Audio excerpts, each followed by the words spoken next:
नई काली बहू की जादुई मिक्सी। अंबिका अपनी काली बेटी के रिश्ते की भीख मांगती हुई। अरे थोड़ा रहम कीजिए मुझ पर। बेटी की शादी करना बहुत कठिन कार्य होता है और आप दहेज की मांग कर रहे हैं। कृपा करके ये रिश्ता मत तोड़िए। क्यों ना तोड़ूं ये रिश्ता मैं, जब आपसे अपनी काली बेटी के लिए 2 लाख रुपए का दहेज भी नहीं निकल रहा। चल राघव बेटा। रुकिए, मेरी बात तो सुनिए। अंबिका अपनी बेटी के रिश्ते के लिए उनसे बहुत हाथ जोड़ती है, लेकिन वो दोनों चले जाते हैं। इस बात से पायल के दिल को बहुत ठेस पहुंचती है, क्योंकि ऐसा एक बार नहीं काफी बार पायल को देखने आए लोग उसकी काली सूरत देखकर रिश्ता तोड़ दिया करते थे। अब अंबिका में इतनी हिम्मत नहीं थी कि वो दहेज देकर अपनी बेटी की शादी कर सके। तभी अपनी रोती हुई माँ को चुप कराकर पायल कहती है, माँ रोइए मत। अगर कोई मेरी काली सूरत से शादी नहीं करना चाहता तो कोई बात नहीं, मैं आपकी सेवा करके अपनी जिंदगी काट लूंगी। जरूरी नहीं है हर लड़की शादी करे। बेटा तू इस बदनसीबी को सेवा का नाम मत दे।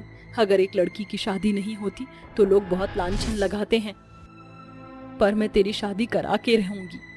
पायल के पिता बीमारी के कारण पहले ही उसे छोड़कर चले गए थे।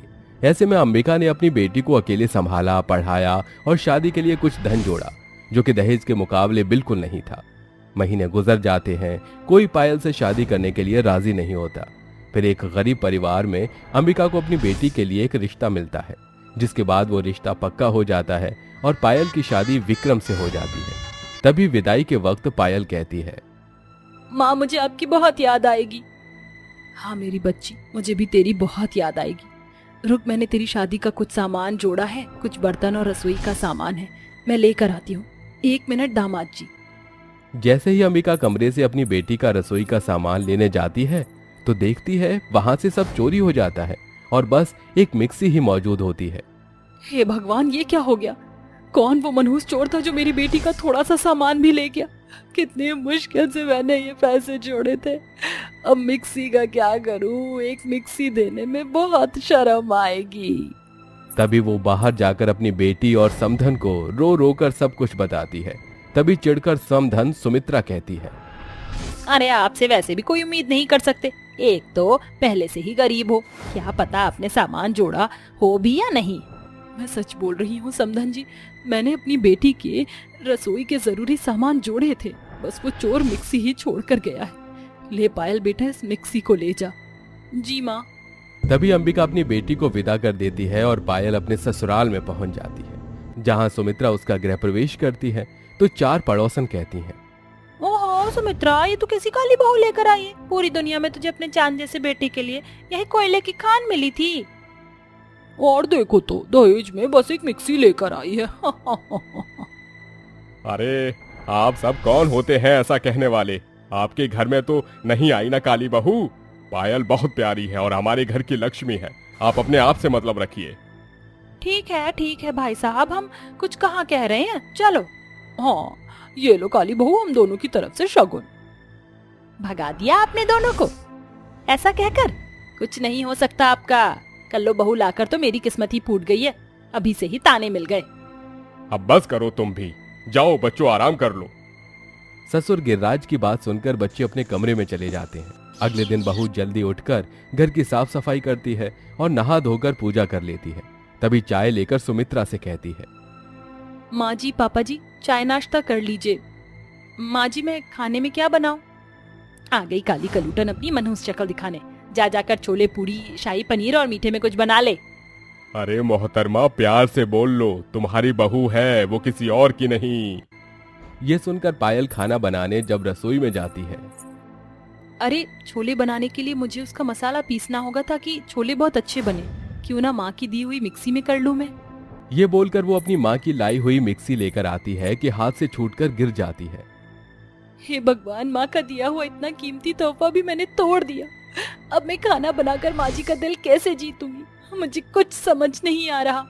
पायल इस कदर रोने लगती है कि उसके सारे आंसू मिक्सी पर गिरते हैं, जिससे वो एक जादुई रोशनी में जादुई मिक्सी बनकर स्लिप पर आ जाती है और कहती है, अरे प्यारी पायल, रोना बंद करो। तुम्हारी माँ ने इतने प्यार से तुम्हें ये मिक्सी दी थी, तो आज तुम खाना हर हालत में बनाओगी। अरे तुम बोलने कैसे लगी? तुम तो टूट गई थी ना। हाँ, पर तुम्हारे आंसुओं ने मुझे जिंदा कर दिया। जादुई मिक्सी बना दिया। अब तुम मुझसे जो भी मांगोगी मैं जादू से तुम्हें सब कुछ दूंगी। ऐसी बात है तो तुम्हारा शुक्रिया। जल्दी से छोले के लिए ग्रेवी बना दो और शाही पनीर के लिए टमाटर पीस दो। जादुई मिक्सी ये बात सुनते ही एक तेज रोशनी में जादू से छोले और शाही पनीर बनाने के लिए ग्रेवी तैयार करके देती है, जिसके बाद पायल खाना बनाकर अपने सास ससुर और पति को खिलाती है। ये खाते ही वो अपनी उंगली चाटने लगते हैं। अरे वाह बहू, वाह वाह, तुमने तो बहुत ही उम्दा किस्म का खाना बनाया है। जरा और दो। हाँ, खाना तो बहुत अच्छा बनाया है ना? मुझे भी और सब्जी दे। जी माँ जी, पापा जी। ये कहकर पायल और खाना परोसती है। अगले दिन सास ससुर को बहुत गर्मी लग रही थी। वो कहते हैं, ये कलुटन बहू, तेरे ससुर जी और मुझे बहुत गर्मी लग रही है। जाकर कुछ ठंडा ठंडा बना कर ला, वरना इस गर्मी में मैं पागल हो जाऊंगी। जी माँ जी। ये बोलकर वो रसोई में जाती है।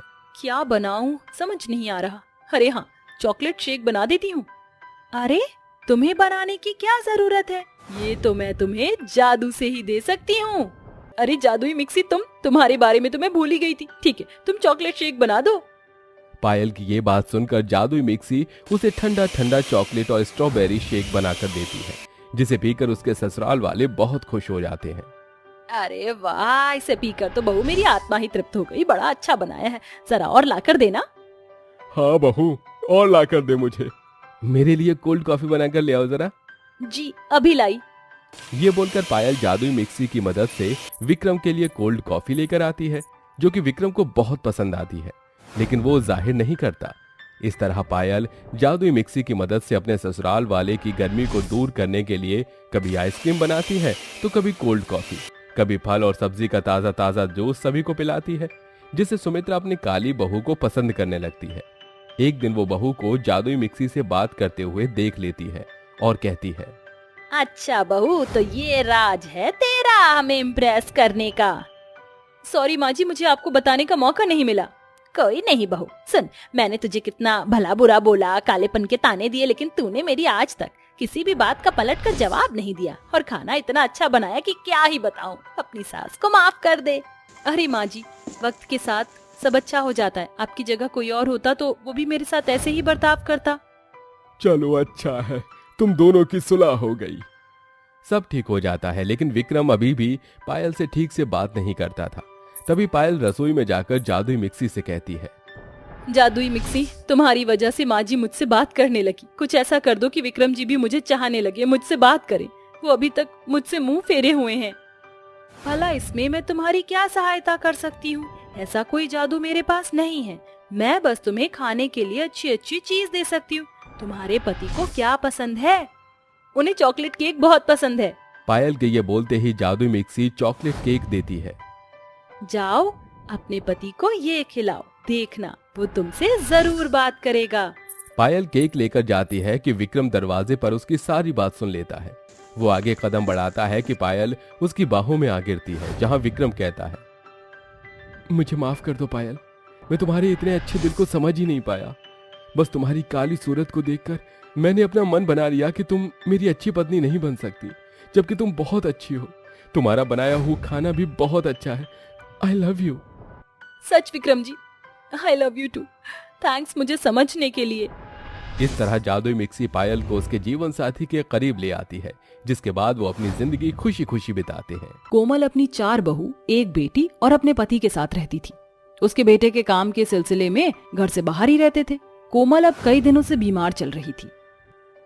भाभी, बाबा, देखिए ना, माँ का सर तो अभी भी जल रहा है।